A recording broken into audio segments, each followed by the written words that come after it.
ഓം നമോ നാരായണായ.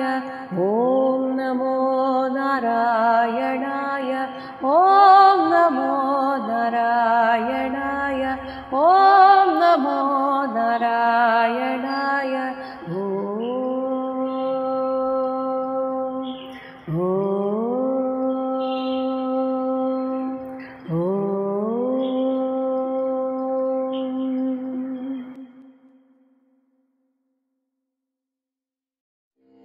തന്നെ പരിഹസിച്ച രഹൂഗണനോട് യാതൊരു അപ്രിയവും ഇല്ലാതെ ഭരതൻ ഇപ്രകാരം പറയുകയാണ്.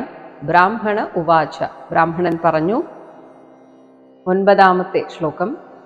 ത്വയാ ഉദിതം വ്യക്തം അവിപ്രലബ്ധം ഭർത്തുഃ സമേ സ്യാത് യതി വീരഭാര ഗന്തുഃ ഗന്തുര്യതി സ്യാത് അധിഗമ്യം അധ്വാ പീവാ ഇതി രാശൗ നവിദാം പ്രവാദഃ. ജഡഭരതൻ തികച്ചും വേദാന്ത ഭാഷയിലാണ് സംസാരിക്കുന്നത്. അതുകൊണ്ട് ഒറ്റ കേൾവിയിൽ ഇതിൻ്റെ അർത്ഥം മനസ്സിലാക്കാൻ നമുക്കും ബുദ്ധിമുട്ടാണ്. അല്ലയോ രാജാവേ, ത്വയാ ഉദിതം, അങ്ങയാൽ പറയപ്പെട്ടത് വ്യക്തം, തികച്ചും ശരിയാണ്. അവിപ്രലബ്ധം, അതൊരു പരിഹാസമായിട്ട് എനിക്ക് തോന്നുന്നില്ല. ഏ വീര, അല്ലയോ വീരാത്മൻ. ഭാരഹ യതി സ്യാത്, ഭാരം എന്ന് ഒന്നുണ്ടെങ്കിൽ സഹ, അത് ഭർത്തുഹു, ആരാണോ ഈ ശരീരത്തെ ഭരിക്കുന്നത്, ആ മേ, എന്നെ സംബന്ധിച്ചിടത്തോളം പ്രസക്തമായിരുന്നുവെങ്കിൽ അങ്ങ് പറഞ്ഞത് പരിഹാസമായേനെ. അതായത് ശരീരത്തെ മാത്രം ശ്രദ്ധിക്കുന്നവർക്ക് അങ്ങീ പറഞ്ഞ വാക്കുകൾ പരിഹാസമായി അനുഭവപ്പെടും. പക്ഷേ എന്നെ സംബന്ധിച്ച് ഈ ശരീരമെന്നത് ആത്മാവിനെ പുതഞ്ഞിരിക്കുന്ന ഒരു മേൽവസ്ത്രം മാത്രമാണ്. അത് തടിച്ചതാണോ മെലിഞ്ഞതാണോ ഇതൊന്നും എന്നെ സംബന്ധിച്ച് വിഷയമല്ലാത്തത് കൊണ്ട് തന്നെ അങ്ങ് പറഞ്ഞതിൽ യാതൊരു പരിഹാസവും ഇല്ല. ഇനി എൻ്റെ നടപ്പിനെ അങ്ങ് പരിഹസിച്ചു, പക്ഷെ അതും എനിക്ക് വിഷയമല്ല. കാരണം ഗന്തുഹു, പോകുന്നവന്, അധിഗമ്യം, ഒരു പ്രാപ്യസ്ഥാനമോ അധ്വാ, മാർഗമോ യതി സ്യാത്, ഉണ്ടെന്നു വരികിൽ, പക്ഷേ അതും എന്നെ സംബന്ധിച്ചില്ല. കാരണം ഈ ശരീരം ഏത് നിമിഷവും നശിക്കാനുള്ളതാണ്. അതിന് പ്രത്യേകിച്ചൊരു ലക്ഷ്യം ഇല്ല. ശരീരം എന്തിനു വേണ്ടി എന്നതിന് ലക്ഷ്യമില്ല, അതിനൊരു മാർഗവുമില്ല. അതുകൊണ്ട് എനിക്കിതൊന്നും ഒരു പരിഹാസമായി തോന്നുന്നില്ല. ഇനി അങ്ങ് എൻ്റെ തടി കണ്ടിട്ടാണ് പീവാ ഇതി, തടിയൻ എന്നൊക്കെയുള്ള ഈ വിളി ശരീരത്തെ അധികരിച്ചിട്ടുള്ള പ്രവാദഹ, പറച്ചിലാണ്. വിദാം, എന്നാൽ യഥാർത്ഥത്തിൽ അറിവുള്ളവർക്ക് ചേതനനായ ആത്മാവിനെ കുറിച്ച് അങ്ങനെയൊന്നും തോന്നുകയില്ല. ഞാൻ ആരുടെയും ശരീരത്തെയല്ല ശ്രദ്ധിക്കുന്നത്, എല്ലാവരുടെ ഉള്ളിലും ഇരിക്കുന്ന ആ ഈശ്വര ചൈതന്യത്തെയാണ്. ആ ചൈതന്യത്തിന് ശരീരത്തിനുള്ളതുപോലെ തടിച്ചത് മെലിഞ്ഞത് ഇങ്ങനെയുള്ള യാതൊരു പ്രകൃതവും ഇല്ല. ഇപ്പോൾ ഈ പറഞ്ഞതിനെ തന്നെ ഒന്നുകൂടെ വിശദീകരിക്കുകയാണ് 10-ാമത്തെ ശ്ലോകത്തിൽ.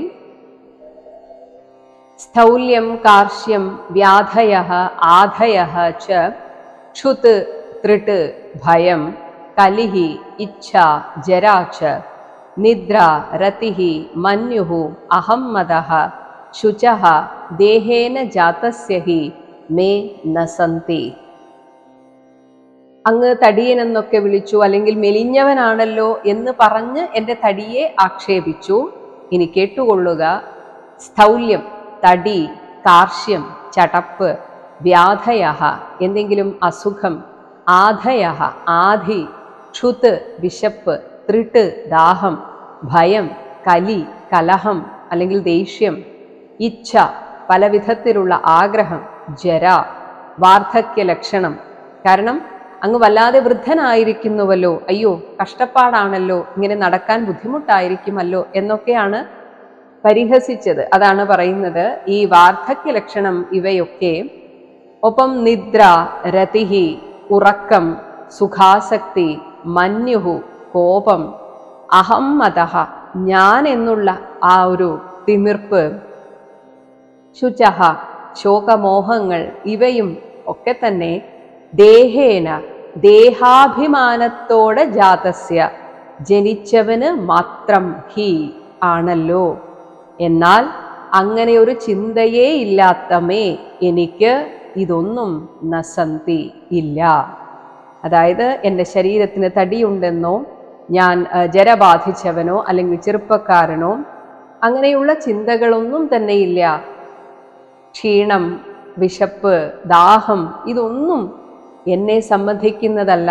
ഇതൊക്കെ ദേഹാഭിമാനമുള്ളവർക്ക് മാത്രമാണ്. ഇനി നീ എന്താണ് ജീവൻ ഉണ്ടായിട്ടും ചത്തതിനൊപ്പം ജീവിക്കുന്നു അല്ലെങ്കിൽ ചത്തവനെ പോലെ നടക്കുന്നു എന്നൊക്കെ പറഞ്ഞു. അതിനുള്ള ഉത്തരമായിട്ട് പറയുന്നു 11ാമത്തെ ശ്ലോകം. ജീവൻ മൃതത്വം നിയമേന രാജൻ ആദ്യന്തവത് യത് വികൃതസ്യ ദൃഷ്ടം സ്വസ്വാമ്യ ഭാവോ ധ്രുവ ഈഡ്യ യത്ര തർഹി ഉച്യത്തെ അസൗ വിധികൃത്യ യോഗഃ. ഹേ രാജൻ, ഈ ജീവൻ മൃതത്വം, ജീവിച്ചിരിക്കെ മരിക്കുക എന്ന അവസ്ഥ നമ്മൾ ജനിച്ച മുതലേ ഉണ്ട്. അതായത് ഈ ശരീരം ജനിച്ചത് മുതൽ ഉണ്ട്. ശരീരത്തിൻ്റെ ഓരോ കോശങ്ങളും നശിക്കുന്നു, പുതിയത് ജനിക്കുന്നു. ഇങ്ങനെ വികൃതസ്യ, പരിണാമ സ്വഭാവമുള്ള ഏതൊരു വസ്തുവിനും ഈ പറഞ്ഞ ജീവൻ മൃതാവസ്ഥ ഉണ്ട്.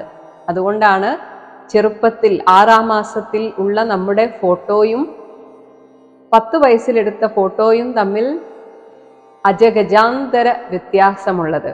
കാരണം കോശങ്ങൾ നശിച്ചു, പുതിയ കോശങ്ങൾ വന്നു. അങ്ങനെ നമ്മൾ ഓരോ നിമിഷവും ചത്ത് ജീവിക്കുക തന്നെയാണ് ചെയ്യുന്നത്. നമ്മുടെ ശൈശവം മരിച്ചിട്ടാണ് ബാല്യം വരുന്നത്, ബാല്യം മരിച്ചിട്ടാണ് കൗമാരം വരുന്നത്. ഇങ്ങനെ ഓരോന്നും മരിച്ചുകൊണ്ടിരിക്കുകയാണ്. അപ്പോൾ ഇത് നിയമേന, വ്യത്യാസമില്ലാതെ ദൃഷ്ടം, കാണപ്പെട്ടേക്കും. യത്, ഈ ഒരു വികൃതം അല്ലെങ്കിൽ പരിണാമം, ആദ്യന്തവത്, പ്രതിക്ഷണം ഇങ്ങനെ തുടർന്നുകൊണ്ടേയിരിക്കുന്നു. ഇനി അങ്ങ് സ്വാമിയാണ്, ഞാൻ ഭൃത്യനാണ് എന്ന ഭാവത്തിൽ അങ്ങ് സംസാരിച്ചു. ഈ സ്വാമി ഭൃത്യ ഭാവമൊക്കെ മാറാൻ അധികം കാലതാമസമൊന്നും ഇല്ല. ഈഡ്യ, ഹേ കീർത്തനീയ, യത്ര, യാതൊരഭിപ്രായത്തിൽ, സ്വസ്വാമ്യഭാവഃ, ഈ സ്വാമി ഭൃത്യ ഭാവം, ധ്രുവഃ തർഹി, എല്ലായ്പ്പോഴും അതങ്ങനെ തന്നെ ആയിരിക്കുമെങ്കിൽ, അസൗ വിധികൃത്യയോഗഃ, ഈ നിയോഗം, കൃത്യനിർവഹണം, ഇവയുടെ ബന്ധവും വ്യവസ്ഥിതമായിട്ട് ഉച്യതേ, അതങ്ങനെ തന്നെ ഇരിക്കുമല്ലോ. അതായത് സ്വാമി ഭൃത്യഭാവം വ്യവസ്ഥിതമല്ല എന്ന് പറയാൻ കാരണം, അങ്ങേക്കൊരു പക്ഷേ ഏതെങ്കിലും കാരണത്താൽ രാജ്യഭ്രംശം വന്നേക്കാം, ഒരു പക്ഷേ ഈ എനിക്ക് രാജ്യലബ്ധിയും വന്നേക്കാം. അപ്പോൾ സ്വാമി ഭൃത്യഭാവം നേരെ തിരിച്ചാകുമില്ലേ?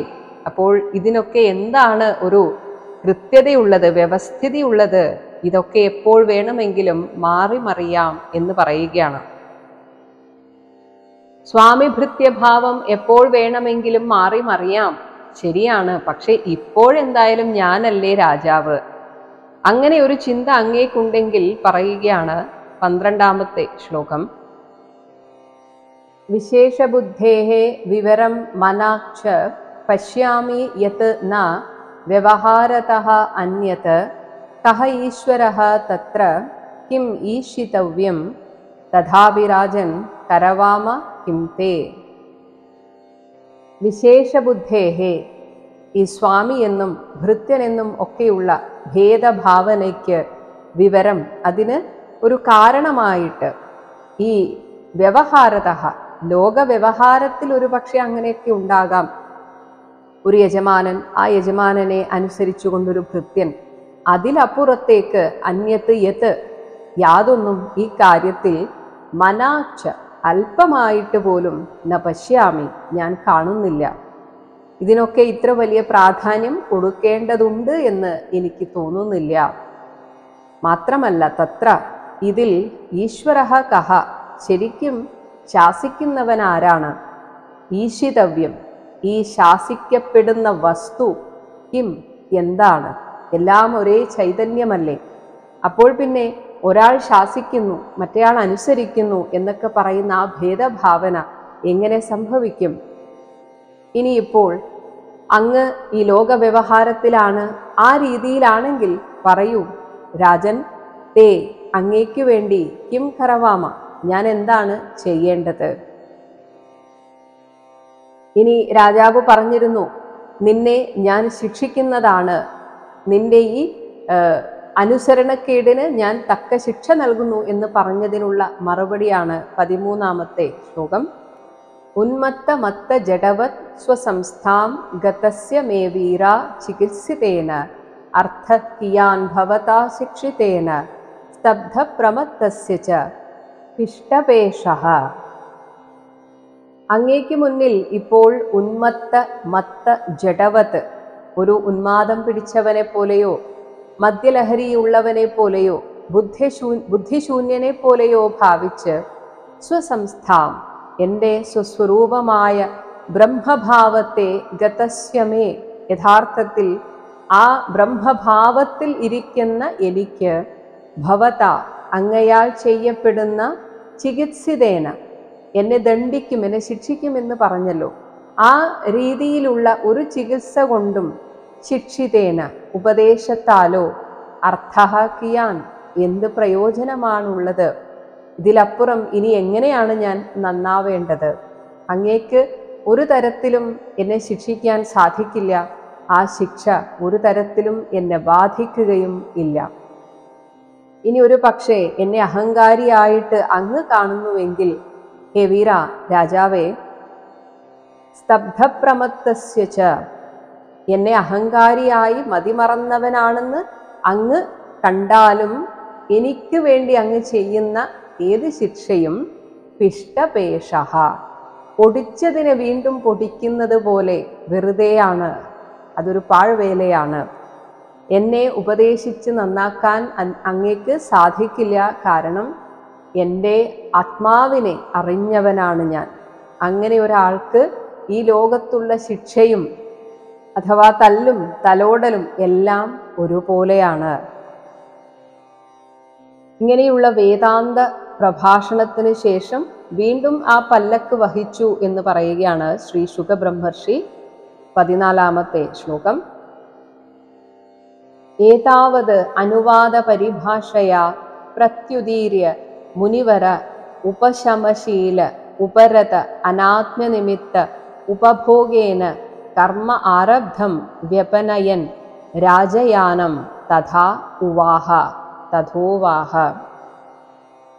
അനുവാദ പരിഭാഷയ, രാജാവിന് കൊടുക്കേണ്ട മറുപടി എത്രമാത്രമാണോ അത്രമാത്രം പറഞ്ഞ് അതവിടെ അവസാനിപ്പിച്ചു.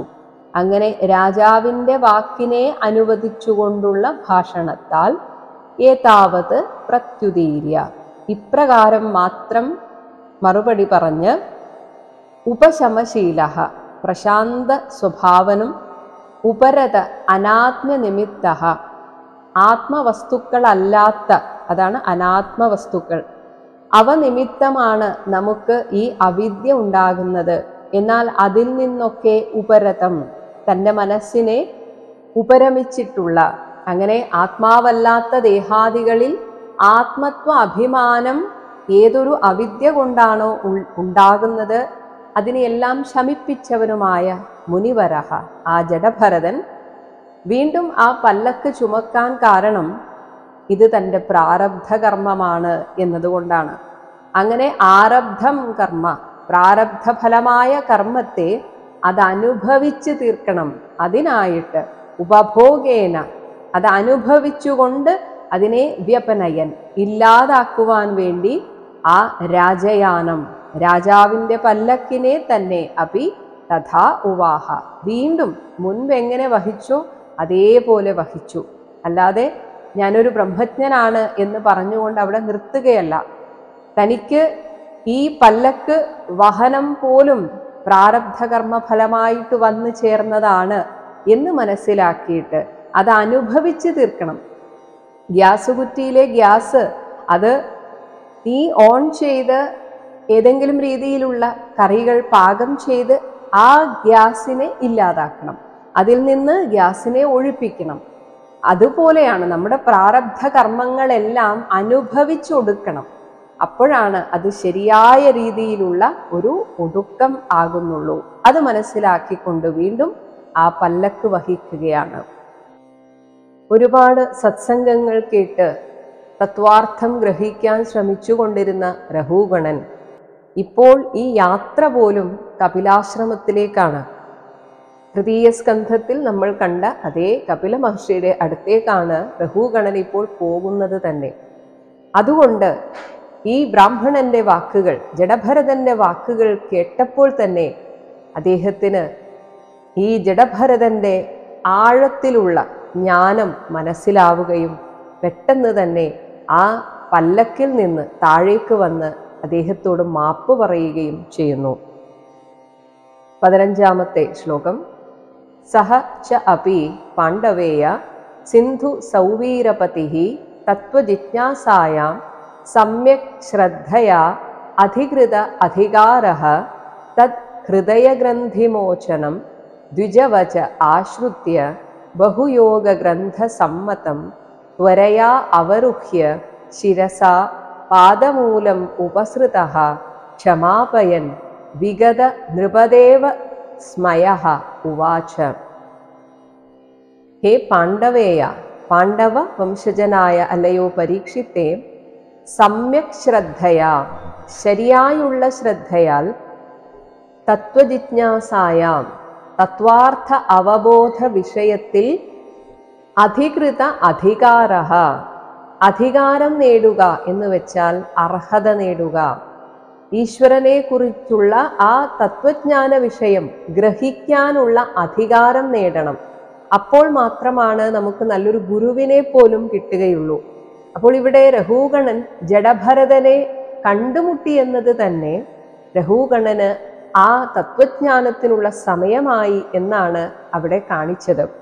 അങ്ങനെ ആ അർഹത നേടിക്കഴിഞ്ഞ സഹ സിന്ധു സൗവീരപതി ച അപി, ആ സിന്ധു സൗവീരപതിയായ രഘുഗണനാകട്ടെ ഹൃദയഗ്രന്ഥിമോചനം, ഈ ലോകത്തോട് നമ്മെ കെട്ടിയിരിക്കുന്ന ഹൃദയഗ്രന്ഥിയെ മോചിപ്പിക്കുവാൻ സമർത്ഥവും ബഹുയോഗഗ്രന്ഥസമ്മതം, എല്ലാ തത്വഗ്രന്ഥങ്ങളിലും പറഞ്ഞിരിക്കുന്നവയുടെ സാരാംശമാണ് ഇപ്പോൾ ജഡഭരതൻ പറഞ്ഞിരിക്കുന്നത്. അത് രഘുഗണന് മനസ്സിലായി.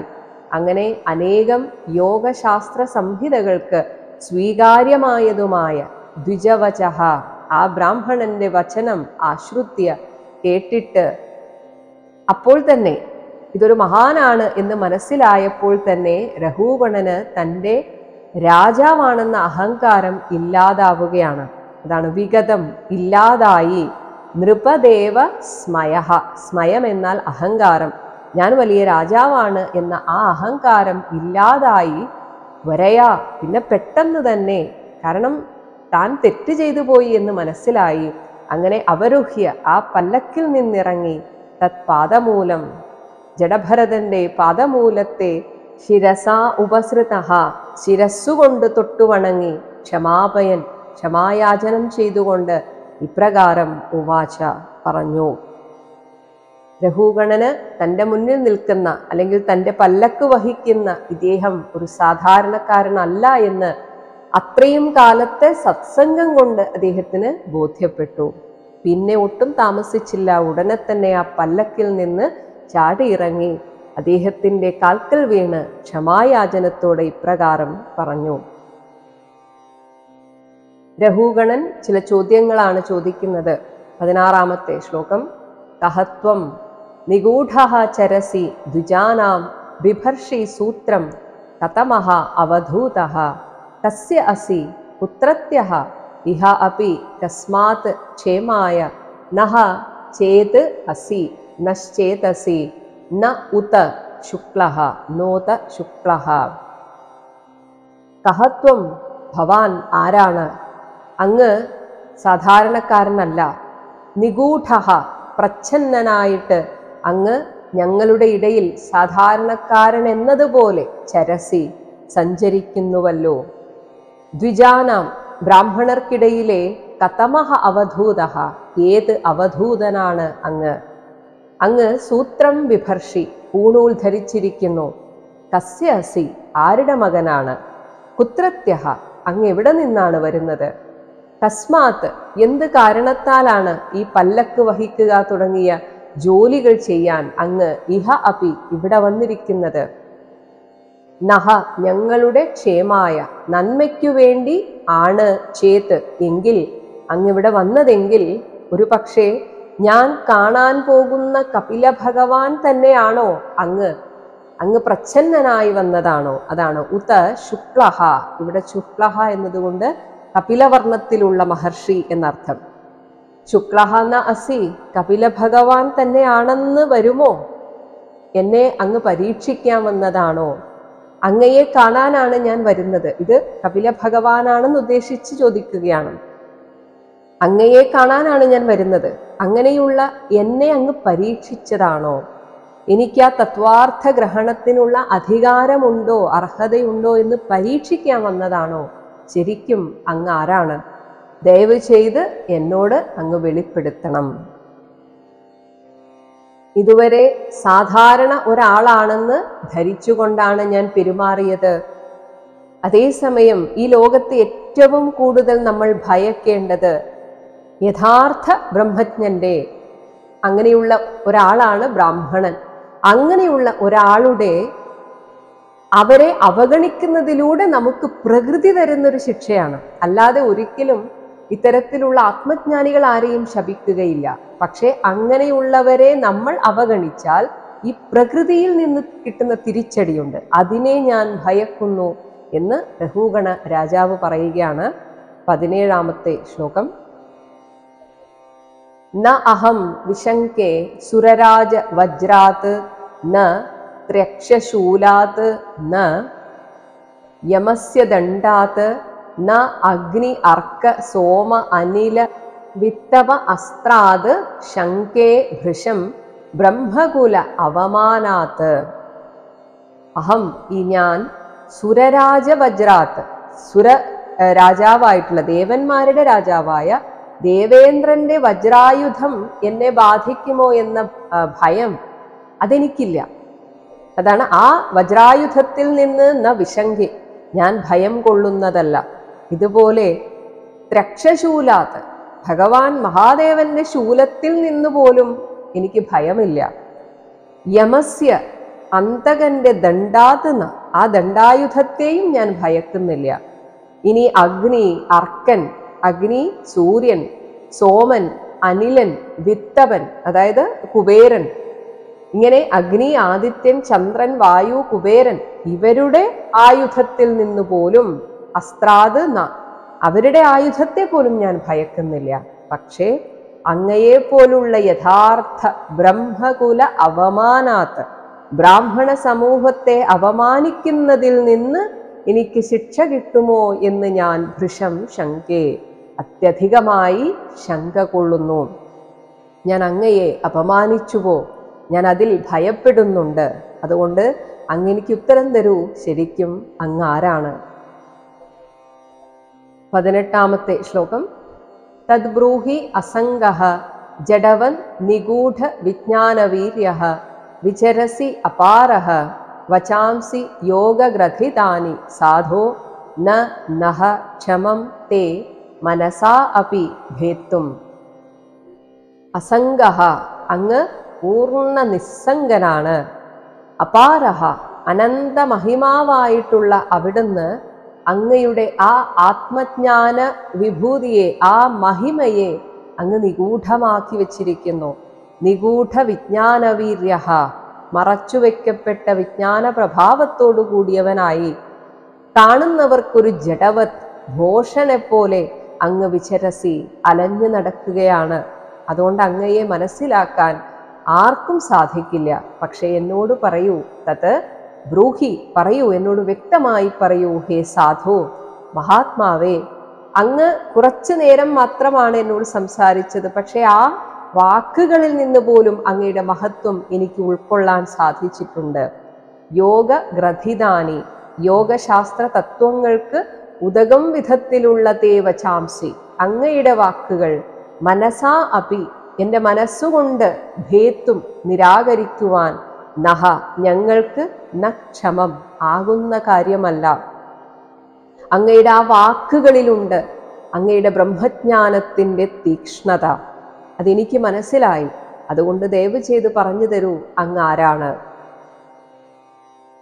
ഇവിടെയാണ് രഘുഗണ രാജാവ് പറയുന്നത്, ഞാൻ എവിടേക്കാണ് പോകുന്നത്? അങ്ങ് ആരാണെന്ന് എനിക്ക് മനസ്സിലായില്ല, പക്ഷേ അങ്ങയെ പോലെ ഒരു മഹാത്മാവിനെ കാണാൻ ഞാൻ പോവുകയാണ് എന്ന് പറയുന്നു. 19-ാമത്തെ ശ്ലോകം. അഹം ച യോഗേശ്വരം ആത്മതത്വവിദാം മുനീനാം പരമം ഗുരും വൈ പ്രഷ്ടും പ്രവൃത്തഃ കിം ഇഹ അരണം തത് സാക്ഷാത് ഹരിം ജ്ഞാനകലാവതീർണം. അഹം ച, ഈ ഞാനാകട്ടെ, യോഗേശ്വരം, യോഗേശ്വരനും ആത്മതത്വവിദാം, ആത്മതത്വത്തെ അറിയുന്നവരുമായ മുനീനാം, ഋഷിമാരുടെ പരമം ഗുരും, പരമാചാര്യനും ജ്ഞാനകലാവതീർണം, ജ്ഞാനശക്തിയോടെ അവതരിച്ചിരിക്കുന്നവനുമായ സാക്ഷാത് ഹരിം വൈ, സാക്ഷാത് ഹരി തന്നെയായ കപിലവാസുദേവനോട് തന്നെ ഇഹ, ഈ സംസാരസാഗരത്തിൽ അരണം, ശരണമായിട്ടുള്ളത് എന്താണോ, തത്, അതിനെക്കുറിച്ച്, കിം, എന്താണെന്ന് പ്രഷ്ടും, ചോദിച്ചറിയുവാൻ, പ്രവൃത്തഃ, ഒരുങ്ങിപ്പുറപ്പെട്ടതാണ്. അതുകൊണ്ട് തന്നെ അങ്ങയിൽ നിന്നും ഇത്തരത്തിലുള്ള കാര്യങ്ങൾ അറിയാൻ താല്പര്യമുണ്ട്. കാരണം ഞാനിപ്പോൾ പോകുന്നത് തന്നെ സാക്ഷാത് ഹരി തന്നെയായ കപിലവാസുദേവനെ കാണാനാണ്. ഇനി വീണ്ടും അതേ ശങ്ക തന്നെ, അങ്ങ് കപിലവാസുദേവൻ തന്നെയാണോ എന്ന് വീണ്ടും ചോദിക്കുകയാണ്. 20-ാമത്തെ ശ്ലോകം. സഹവൈ ഭവാൻ ലോകനിരീക്ഷണാർത്ഥം അവ്യക്തലിംഗഃ വിചരതി അപി സ്വേത് യോഗേശ്വരാണാം ഗതിം അന്ധബുദ്ധിഃ കഥം വിചക്ഷീത ഗൃഹാനുബന്ധഃ. അപിസ്വിത്, ഇനി ഒരു പക്ഷേ ഞാൻ കാണാൻ പോകുന്ന ആ കപില ഭഗവാൻ, ഭവാൻ സഹവൈ, അങ്ങ് തന്നെയാണോ? എനിക്കൊരു സംശയം തോന്നുന്നു. കാരണം അങ്ങയെ പോലുള്ള, അല്ലെങ്കിൽ കപിലവാസുദേവനെ പോലെയുള്ള മഹാത്മാക്കൾ ലോകനിരീക്ഷണാർത്ഥം, ഈ ലോകത്തിലുള്ള ആളുകളെ നേരിൽ കണ്ട് അവരെ ഒന്ന് നിരീക്ഷിക്കാൻ, അല്ലെങ്കിൽ ലോകാവസ്ഥകളെ നിരീക്ഷിക്കുന്നതിനു വേണ്ടി അവ്യക്തലിംഗഃ, പ്രച്ഛന്ന വേഷധാരികളായി, ഇതേപോലെ ജഡനെ പോലെയൊക്കെ മറ്റുള്ളവർക്ക് തോന്നത്തക്ക രീതിയിൽ വിചരതി, സഞ്ചരിക്കാറുണ്ടല്ലോ. എന്നാൽ ഞങ്ങളെ പോലുള്ള ഗൃഹാനുബന്ധഃ, ഗൃഹാസക്തനും അന്ധബുദ്ധിഃ, ബുദ്ധിക്ക് തെളിവില്ലാത്തവനുമായ ഞങ്ങളെ പോലുള്ളവർ, യോഗേശ്വരാണാം, അങ്ങയെ പോലുള്ള യോഗേശ്വരന്മാരുടെ ഗതിം, ആ ഗതിഭേദത്തെ കഥം വിചക്ഷീത, എങ്ങനെ പ്രത്യക്ഷത്തിൽ കണ്ടറിയും? ഞങ്ങൾക്കതിനു മാത്രമുള്ള അറിവില്ലല്ലോ. അതുകൊണ്ട് അങ്ങയെ പോലുള്ളവർ തുറന്നു പറഞ്ഞാൽ മാത്രമാണ് ആ മഹത്വത്തെക്കുറിച്ച് അറിയാൻ സാധിക്കുകയുള്ളൂ. അതുകൊണ്ട് വീണ്ടും ചോദിക്കുന്നു, അങ്ങ് കപിലവാസുദേവൻ തന്നെയാണോ? ഇനി ജഡഭരതൻ ഇദ്ദേഹത്തോട് സംസാരിച്ച ആ കാര്യങ്ങളിൽ തനിക്കുള്ള സംശയത്തെ രഘുഗണൻ ചോദിച്ചു തുടങ്ങുകയാണ്. 21-ാമത്തെ ശ്ലോകം. ദൃഷ്ടഃ ശ്രമഃ കർമ്മത ആത്മനോ വൈ ഭർത്തുഃ ഗന്തുഃ ഭവതഃ ച അനുമന്യേ യഥാ അസത ഉദാനയനാദി അഭാവാത് സമൂല ഇഷ്ടോ വ്യവഹാരമാർഗഃ. അങ്ങ് ഈ ശരീരത്തിന് ക്ഷീണം അങ്ങനെയുള്ള കാര്യങ്ങളും ഒന്നുമില്ല എന്ന് പറഞ്ഞല്ലോ, പക്ഷെ അതെങ്ങനെ ശരിയാകും? രാജാവ് പറയുകയാണ്, ആത്മനഃ, എനിക്കിപ്പോൾ ഇതേപോലെയുള്ള ഭാരം വഹിക്കുക അല്ലെങ്കിൽ യുദ്ധം ചെയ്യുക തുടങ്ങിയ ശ്രമഃ, കർമ്മതഃ, പ്രവൃത്തി കൊണ്ട് ശ്രമഃ, ക്ഷീണം, ദൃഷ്ടഃ വൈ, അത് കാണപ്പെട്ടിട്ടുണ്ട്, അത് നമ്മൾ കാണുന്നത് തന്നെയാണല്ലോ. അങ്ങ് ഇതിനെയെല്ലാം നിരാകരിച്ചാൽ എങ്ങനെ ശരിയാകും? അങ്ങിപ്പോൾ ഭർത്തുഹു, ഈ ചുമടെടുത്തുകൊണ്ട് ഗന്തുഹു, നടക്കുന്നു, അപ്പോൾ സ്വാഭാവികമായും ഭവതഹച അങ്ങേക്കും ക്ഷീണമുണ്ടാകുമെന്ന് അനുമന്യേ ഞാൻ അനുമാനിക്കുന്നു. നമ്മൾ എന്തൊക്കെ ആത്മവിചാരത്തിലൂടെ ആത്മവിചാരം ചെയ്തു അല്ലെങ്കിൽ ആത്മാവിനെ കുറിച്ച് മാത്രമാണ് സംസാരിക്കുന്നതെങ്കിലും ഈ ശരീരത്തിന് ക്ഷീണമുണ്ടാവുക തുടങ്ങിയ കാര്യങ്ങൾ ഇല്ല എന്നെങ്ങനെ പറയാൻ സാധിക്കും? വ്യവഹാര മാർഗ, ഈ ലോക വ്യവഹാരം നമ്മളിപ്പോൾ ഇവിടെ വ്യവഹരിക്കുന്നുണ്ടല്ലോ. ഞാൻ അങ്ങയെ കാണുന്നു, അങ്ങ് എന്നോട് സംസാരിക്കുന്നു, അങ്ങിപ്പോൾ പല്ലക്ക് വഹിക്കുന്നു, അതിലൂടെ ക്ഷീണമുണ്ടാകും, ഇതൊക്കെ നമ്മൾ കാണുന്നതല്ലേ. അത് സമൂലഹ, ഈ പ്രപഞ്ചം എന്നത് പ്രമാണമായിട്ടുള്ളത് തന്നെയല്ലേ? അങ്ങനെ ഇഷ്ടഹ, സ്വീകരിക്കപ്പെട്ടതാണ്. നമ്മളൊക്കെ ഈ പ്രപഞ്ചം കണ്ടുകൊണ്ടിരിക്കുകയാണല്ലോ. ഇനി ഇദ്ദേഹം ഒരുപാട് സത്സംഗം കേട്ടതാണെന്ന് പറഞ്ഞു. അതുകൊണ്ട് തന്നെ അദ്ദേഹം ചോദിക്കുന്നു, ഈ പ്രപഞ്ചം ഇല്ല എന്ന് എങ്ങനെ പറയാൻ സാധിക്കും? കാരണം അസത, നമ്മൾ ഘടം മുതലായ കാര്യങ്ങൾ, അതായത് കുടം ഉണ്ടാക്കുന്നത് മണ്ണ് കൊണ്ടാണ്. പക്ഷേ ഈ മണ്ണിൽ വെള്ളമെടുത്തു കൊണ്ടുവരാൻ പറ്റില്ലല്ലോ. വെള്ളം എടുക്കണമെങ്കിൽ ആ മണ്ണിനെ കുഴച്ച് കുടത്തിന്റെ രൂപത്തിലാക്കണ്ടേ? അങ്ങനെയല്ലേ ഈ പ്രപഞ്ചവും സൃഷ്ടിക്കപ്പെട്ടത്. അപ്പോൾ കുടം എന്നത് എങ്ങനെ നമുക്ക് കാണപ്പെടുന്നുവോ അതുപോലെ ഈ പ്രപഞ്ചവും സത്യമല്ലേ? അതാണ് അദ്ദേഹത്തിന്റെ ചോദ്യം.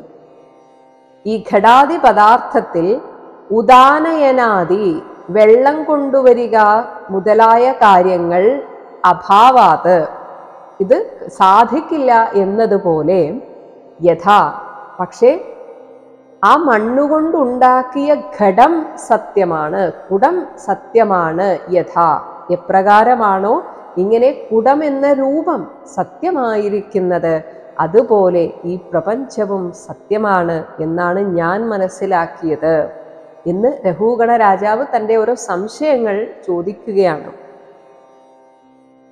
ഇനി അടുത്തതായി രഘുഗണ രാജാവ് ഖണ്ഡിക്കുന്നത് അല്ലെങ്കിൽ ഒരു സംശയ രൂപത്തിൽ ചോദിക്കുന്നത്, ജഡഭരതൻ പറഞ്ഞിരുന്നു ഈ ശരീരത്തിനാണ് തടിച്ചത് മെലിഞ്ഞത് തുടങ്ങിയ വ്യത്യാസങ്ങൾ, അല്ലാതെ ആത്മാവിനെ അതൊന്നും ബാധിക്കുന്നില്ല എന്ന് പറഞ്ഞതിനെ തർക്കിച്ചുകൊണ്ട് തൻ്റെ സംശയം ചോദിക്കുകയാണ്. 22ാമത്തെ ശ്ലോകം. സ്ഥാല്യ അഗ്നിതാപാത് പയസഃ അഭിതാപഃ തത്താപതഃ തണ്ടുലഗർഭരന്ധിഃ ദേഹേന്ദ്രിയ അസു ആശയ സന്നികർഷാത് തത് സംസൃതിഃ പുരുഷസ്യ അനുരോധാത്. സ്ഥാല്യ അഗ്നിതാപാത്, അടുപ്പത്ത് വെച്ച പാത്രത്തിന് തീയിൻ്റെ ചൂട് ഏൽക്കയാൽ, സ്ഥാല്യം എന്ന് വെച്ചാൽ പാത്രം, ആ പാത്രത്തിന് നമ്മൾ ഒരു വിറകടുപ്പിലോ അല്ലെങ്കിൽ ഗ്യാസ് അടുപ്പിലോ വെച്ച് കഴിഞ്ഞാൽ ആ അഗ്നിയുടെ ചൂടുകൊണ്ട് ആദ്യം പാത്രം ചൂടാകുന്നു. ഇനി ആ പാത്രത്തിൽ നമ്മൾ പാലൊഴിച്ചാൽ പയസഹ, ആ പാല് ചൂടാകുന്നു. അഭിതാപഹ, പാല് തിളയ്ക്കുന്നു. ഇനി ആ പാലിനകത്ത് അരി ഇട്ടിട്ടുണ്ടെങ്കിൽ തത് താപതഹ, ആ പാല് ചൂടാകുമ്പോൾ ആ താപം കൊണ്ട് തണ്ടുല ഗർഭരന്ധിഹി, തണ്ടുലം എന്നാൽ അരി, അരിയുടെ ഗർഭം എന്ന് വെച്ചാൽ ഉള്ള്, അരിയുടെ ഉള്ളും വേവുന്നു. അപ്പോൾ ആദ്യം പാത്രം ചൂടാകുന്നു, അതിൽ എന്തിട്ടാലും അത് വെള്ളമാണെങ്കിലും അല്ലെങ്കിൽ പാലാണെങ്കിലും അത് വേവുന്നു അല്ലെങ്കിൽ അത് തിളക്കുന്നു. ഇനി ആ പാലിനകത്ത് അല്ലെങ്കിൽ വെള്ളത്തിനകത്ത് അരി ഇട്ടിട്ടുണ്ടെങ്കിൽ ആ അരിയും വേവുന്നുണ്ടല്ലോ. ഇതുപോലെ ഈ പാത്രം എന്നത് നമ്മുടെ ശരീരം ആണെന്ന് നമ്മൾ സങ്കല്പിക്കുകയാണെങ്കിൽ ഈ പറഞ്ഞതുപോലെ പാല്, അരി എന്നൊക്കെ പറയുന്നത് നമ്മുടെ അന്തഃകരണവും പ്രാണനും ഒക്കെയാണല്ലോ. അപ്പോൾ ഇതെല്ലാം വേവുന്നു എന്നതുപോലെ നമ്മുടെ ഈ ശരീരത്തിനും മനസ്സിനും ഉണ്ടാകുന്ന വിഷമങ്ങളും പ്രശ്നങ്ങളും ഒക്കെ ആത്മാവിനെയും ബാധിക്കില്ലേ എന്നാണ് ചോദ്യം. അതാണ് ദേഹ ഇന്ദ്രിയ അസു ആശയ സന്നികർഷാത്. ദേഹം, ഇന്ദ്രിയങ്ങൾ, അസു എന്നാൽ പ്രാണൻ, ആശയം എന്നാൽ അന്തഃകരണം, ഇവയുടെയൊക്കെ സാന്നിധ്യം കൊണ്ട്, സന്നികർഷാത് ഇവയുടെ സാന്നിധ്യത്താൽ തത് സംസൃതിഹി, ഇതുകൊണ്ടാണല്ലോ നമുക്കിവിടെ ഈ ലോകമുണ്ട് എന്ന് തോന്നുന്നത്. അപ്പോൾ ഈ സംസാരം അനുരോധാത്, ഇപ്പോൾ ഈ പറഞ്ഞ ദേഹ ഇന്ദ്രിയ മനസ്സിൻ്റെയൊക്കെ അടിസ്ഥാനത്തിൽ നമുക്ക് തോന്നുന്ന ഈ സംസാരം എന്ന തോന്നൽ, അതിനുള്ളിലെ, ഇപ്പോൾ നമ്മൾ ശരീരത്തിനുള്ളിലായിട്ടാണ് ആത്മാവിനെ കാണുന്നത്. അപ്പോൾ ആ പുരുഷസ്യ, ആത്മാവിനും ഉണ്ടാകുമല്ലോ. ഒരു പാത്രം ചൂടാക്കുമ്പോൾ അതിനുള്ളിലെ പാലും ആ പാലിലിട്ട അരിയും ഒക്കെ വേവുന്നത് പോലെ ഈ ശരീരം, മനസ്സ്, ബുദ്ധി ഇവയ്ക്കൊക്കെ സംഭവിക്കുന്ന ചൂട്, തണുപ്പ്, അല്ലെങ്കിൽ തടിക്കുക, മെലിയുക തുടങ്ങിയ കാര്യങ്ങളൊക്കെ ആത്മാവിനെയും ബാധിക്കില്ലേ എന്നാണ് രഘുഗണന്റെ ചോദ്യം. ഇനി ജഡഭരതൻ പറഞ്ഞിരുന്നു, ഈ രാജാവ് ആകുക, ഭൃത്യനാകുക ഇതൊക്കെ സാഹചര്യത്തിനനുസരിച്ച് മാറുമല്ലോ എന്ന് ചോദിച്ചതിന് ഉത്തരമായിട്ട് രഘുഗണൻ തിരിച്ചു ചോദിക്കുകയാണ്. 23-ാമത്തെ ശ്ലോകം. ശാസ്താ അഭിഗോപ്ത നൃപതിഃ പ്രജാനാം യഹ കിങ്കരോ വൈ ന പിനഷ്ടി പിഷ്ടം സ്വധർമ്മം ആരാധനം അച്യുതസ്യ യത് ഈഹമാനോ വിജഹാതി അഖൗഖം. യഹ, എപ്പോൾ, നൃപതിഹി, ഒരാൾ രാജാവായിരിക്കുന്നുവോ അപ്പോൾ ആ ധർമ്മം പാലിക്കേണ്ടതല്ലേ? അങ്ങനെ വരുമ്പോൾ അയാൾ എന്തൊക്കെ ആയാലും പ്രജാനാം ശാസ്ത, പ്രജകളുടെ ശാസകനും, അഭിഗോപ്ത, സംരക്ഷകനുമാകുന്നു. അങ്ങനെ വരുമ്പോൾ രാജാവിൻ്റെ സ്ഥാനത്ത് നിൽക്കുന്നിടത്തോളം രാജാവിൻ്റെ ആ ശാസന മറ്റുള്ളവർ അനുസരിക്കേണ്ടതല്ലേ? അതല്ലേ ലോകധർമ്മം, അതല്ലേ ഞാനും ചെയ്തിട്ടുള്ളൂ എന്നാണ് ചോദിക്കുന്നത്. ഇനി ഭഗവാൻ ഗീതയിൽ പറഞ്ഞ ആ സ്വധർമ്മ അനുഷ്ഠാനത്തെക്കുറിച്ച് പറയുകയാണ്. അച്യുതസ്യ കിങ്കരഃ, ഭഗവാൻ ശ്രീഹരിയുടെ ആജ്ഞാകാരിയായിട്ടുള്ളവൻ ന പിനഷ്ടി, അതായത് പൊടിച്ചതിനെ തന്നെ വീണ്ടും പൊടിക്കുന്നു എന്ന് അങ്ങ് പറഞ്ഞത് ശരിയല്ല. കാരണം യത് സ്വധർമ്മം, അവനവന്റെ സ്വധർമാനുഷ്ഠാനമാകുന്ന ആരാധനം, ഈശ്വരാരാധന, അതായത് സ്വധർമാനുഷ്ഠാനത്തെ ഈശ്വര ആരാധനയാക്കി മാറ്റിയാൽ അതിലൂടെ അവൻ ഈഹമാനഹ, ഈശ്വര ആരാധന അതിലൂടെ നിറവേറ്റുന്ന അവന്റെ അഖൗകം, പാപസഞ്ചയത്തെ വിജഹാതി, അകറ്റിക്കളയുന്നു എന്നല്ലേ ഭഗവാൻ പറയുന്നത്. അപ്പോൾ ഇവിടെ രാജാവ് സമർത്ഥിക്കുന്നത്, ഞാൻ ഒരു രാജാവെന്ന നിലയിലുള്ള എൻ്റെ സ്വധർമ്മമാണ് അനുഷ്ഠിച്ചത്. ഭഗവാൻ പറഞ്ഞിട്ടുണ്ടല്ലോ, അതായത് അവനവന്റെ സ്വധർമ്മം ഭഗവാന് സമർപ്പിച്ച് ചെയ്താൽ ആ സമർപ്പണ ഭാവത്തോടെയുള്ള കർമ്മം പോലും ഈശ്വര ആരാധനയായി മാറുമെന്ന് ഭഗവാൻ പറഞ്ഞിട്ടില്ലേ? അങ്ങനെയെങ്കിൽ ഞാൻ ഈ ചെയ്തതിൽ എന്ത് തെറ്റാണ് ഉള്ളത്? ഇങ്ങനെ ജഡഭരതൻ പറഞ്ഞ വാക്കുകളെ ഖണ്ഡിക്കുന്ന രൂപത്തിൽ ചില സംശയങ്ങൾ ചോദിച്ചെങ്കിലും അതൊന്നും അഹങ്കാര രൂപത്തിലുള്ള ചോദ്യമല്ല. അത് 24-ാമത്തെ ശ്ലോകത്തിൽ നമുക്ക് വ്യക്തമാകും. തന്മേ ഭവാൻ നരദേവ അഭിമാനമതേന തുച്ഛീകൃത സത്തമസ്യ കൃഷീഷ്ട മൈത്രീദൃശം ആർത്തബന്ധോ യഥാ തരേ സദവധ്യാനം അംഹഃ, സദവധ്യാനം അംഹഃ. ഹേ ആർത്തബന്ധോ, അല്ലയോ ദീനബന്ധോ, യത് ഭവാൻ, ആകയാൽ അവിടുന്ന്, ഞാൻ അങ്ങയോട് വളരെ മോശമായിട്ട് പെരുമാറിയിട്ടുണ്ട്. അത് നരദേവ അഭിമാനമതേന, ഞാൻ രാജാവാണെന്ന അഭിമാന മതത്താലാണ് ഞാൻ അങ്ങനെയൊക്കെ പെരുമാറിയത്. അങ്ങനെ തുച്ഛീകൃത സത്തമസ്യ, അങ്ങയെ പോലുള്ള മഹാത്മാക്കളെ തുച്ഛമായിട്ട് കരുതി എന്ന ആ അനാദരവ് ഞാൻ ചെയ്തിട്ടുണ്ട്. അങ്ങനെയുള്ള മേ, എനിക്കായിക്കൊണ്ട് അതൊരു പാപമായി തീരുമെന്നെനിക്കറിയാം. ആ പാപത്തെ മറികടക്കാൻ മൈത്രീദൃശം, സസ്നേഹവീക്ഷണത്തെ, യഥാ, എപ്രകാരമായാൽ, സദവധ്യാനം, സജ്ജന നിന്ദാരൂപമായ, അംഹഃ, പാപത്തെ ഞാൻ തരണം ചെയ്യുമോ, അങ്ങനെയുള്ള ജ്ഞാനത്തെ കൃഷീഷ്ട, എന്നെ ഉപദേശിച്ചാലും. ഇത്രയൊക്കെ ഞാൻ ചോദിച്ചത് എൻ്റെ ഒരു സംശയം മാത്രമാണ്, അതൊരു അഹങ്കാരമായി കണക്കാക്കരുത്. ഞാൻ അങ്ങയോട് കുറച്ച് മോശമായിട്ട് തന്നെ പെരുമാറിയിട്ടുണ്ട്. കാരണം ഞാനൊരു രാജാവാണെന്ന അഹങ്കാരം എൻ്റെ ഉള്ളിൽ ഉണ്ടായിരുന്നു. അത് പാപമായി തീരാതിരിക്കാൻ, സജ്ജന നിന്ദാരൂപമായ ആ പാപത്തെ തരണം ചെയ്യാൻ ഏത് രീതിയിലുള്ള അറിവ് എന്നെ സഹായിക്കുമോ അതെനിക്ക് ഉപദേശിച്ചു തന്നാലും. ഇങ്ങനെ അപേക്ഷിക്കാൻ കാരണം അങ്ങയെ പോലുള്ള ആത്മജ്ഞാനികൾക്ക് മറ്റുള്ളവരുടെ അനാദരവ് ഒരു വിഷയമേ അല്ല എന്ന് എനിക്കറിയാം. പക്ഷേ ഈ പ്രകൃതിയിൽ ഒരു നിയമമുണ്ട്. അനാദരവ് നമ്മൾ കാണിച്ചാൽ അതിൻ്റെ തിരിച്ചടി ഉണ്ടായിരിക്കും. അതിനി അവർ ശപിച്ചാലും ശരി, ഇല്ലെങ്കിലും ശരി. അതൊരു പ്രകൃതി നിയമമാണ്.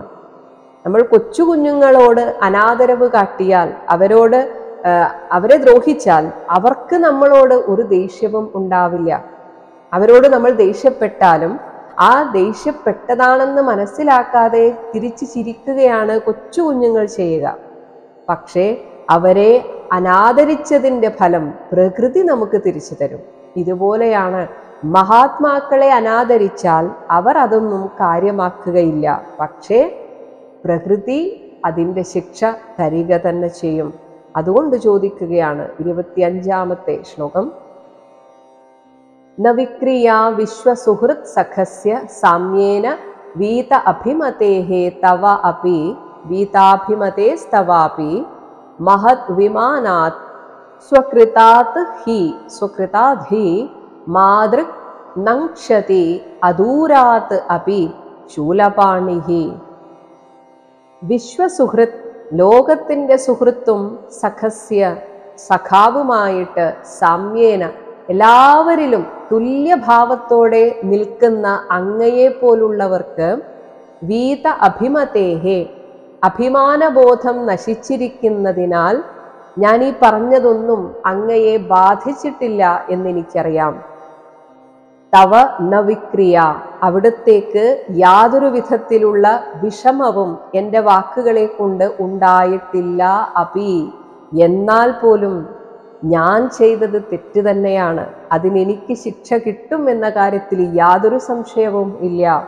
ഇങ്ങനെ സ്വകൃതാത്, എന്നാൽ കൃതമായ, മഹത് വിമാനാത്, മഹാപുരുഷ നിന്ദയെന്ന പാപം അങ്ങനെ ചെയ്താൽ മാതൃക്, എന്നെപ്പോലുള്ള ആളുകൾ ഇനിയിപ്പോൾ ശൂലപാണിഹി അപി, ആ മഹാപുരുഷ നിന്ദ ചെയ്യുന്നത് സാക്ഷാൽ രുദ്രൻ തന്നെ ആയിരുന്നാലും അദൂരാത്, കാലതാമസമെന്നിയെ അവർ നങ്ഷ്യതീഹി, നശിക്കുമല്ലോ. നമ്മൾ ചെയ്യുന്നതിന് തിരിച്ചടി തരുന്നത് മറ്റുള്ള മനുഷ്യരല്ല, പ്രകൃതിയാണ്. ഈ പ്രകൃതിയിൽ അത് സിസ്റ്റമാറ്റിക്കാണ്. വാഷിംഗ് മെഷീൻ പോലെയുള്ള ഉപകരണങ്ങളിൽ നമ്മൾ തുണിയിടുന്ന സമയത്ത് ഫുള്ളി ഓട്ടോമാറ്റിക് ആണെങ്കിൽ നമ്മൾ ഒന്നും ചെയ്യേണ്ട, ആ സ്വിച്ച് അത് ഓണാക്കി കൊടുത്താൽ മതി. ബാക്കിയുള്ള പ്രവർത്തനങ്ങൾ അത് ഓട്ടോമാറ്റിക്കായി അവിടെ അത് സിസ്റ്റമാറ്റിക്കായിട്ട് അവിടെ ചെയ്തു വെച്ചിട്ടുണ്ട്.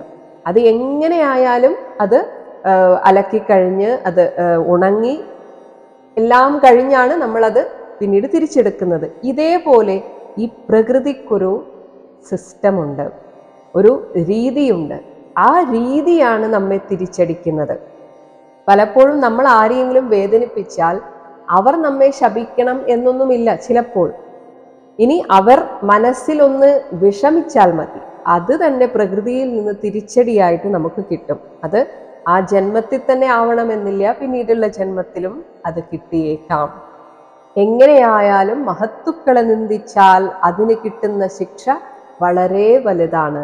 ഇതറിയാവുന്നത് കൊണ്ടാണ് രഘുഗണൻ ചോദിക്കുന്നത്, അങ്ങേക്ക് ഞാൻ പറഞ്ഞതിൽ യാതൊരു വിഷമവും ഉണ്ടാകില്ല എന്നെനിക്കറിയാം. പക്ഷേ അങ്ങയെ നിന്ദിച്ച് ആ ദുഷ്പ്രവൃത്തിക്ക് എനിക്ക് ശിക്ഷ കിട്ടും എന്നതിന് യാതൊരു സംശയവുമില്ല. അതുകൊണ്ട് ആ പാപത്തിൽ നിന്ന് എന്നെ മോചിപ്പിക്കാൻ എന്നെ അങ്ങ് ഉപദേശിക്കണം എന്ന് പറയുന്ന ഈ ഒരു ശ്ലോകത്തോടുകൂടെയാണ് 10-ാമത്തെ അധ്യായം അവസാനിക്കുന്നത്.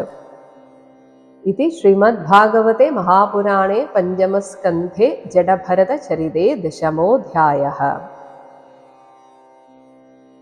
ഹരേ രാമ ഹരേ രാമ ഹരേ രാമ രാമ ഹരേ കൃഷ്ണ ഹരേ കൃഷ്ണ ഹരേ കൃഷ്ണ കൃഷ്ണ ഹരേ രാമ ഹരേ രാമ ഹരേ രാമ രാമ ഹരേ കൃഷ്ണ ഹരേ കൃഷ്ണ ഹരേ കൃഷ്ണ കൃഷ്ണ ഹരേ രാമ രാമ ഹരേ കൃഷ്ണ കൃഷ്ണ ഹരേ രാമ രാമ ഹരേ കൃഷ്ണ കൃഷ്ണ.